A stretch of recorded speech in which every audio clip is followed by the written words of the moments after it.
در 20 سالگی یاد گرفتم کار خلاف فایده‌ای ندارد، حتی اگر با مهارت انجام شود.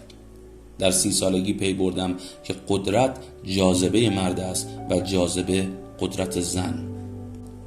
در 40 سالگی آموختم که رمز خوشبخت زیستن در انجام کاری نیست که دوستش داریم، بلکه در دوست داشتن کاری است که انجامش می‌دهیم. در 55 سالگی پی بردم که تصمیم‌های کوچک را باید با مغز و تصمیم‌های بزرگ را با قلب گرفت. در 60 سالگی آموختم که بدون عشق میتوان ایثار کرد، اما بدون ایثار هرگز نمیتوان عشق ورزید.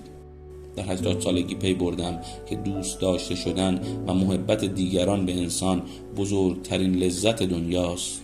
در 85 سالگی دریافتم که زندگی زیباست، باید دنیا را کمی بهتر از آنچه تحویل گرفته‌ای تحویل دهی، خواه با فرزند خوب، خواه با باغچه‌ای سرسبز، خواه با اندکی بهبود شرایط اجتماعی، و اینکه بدانی حتی فقط یک نفر با بودن تو ساده تنفس کشیده است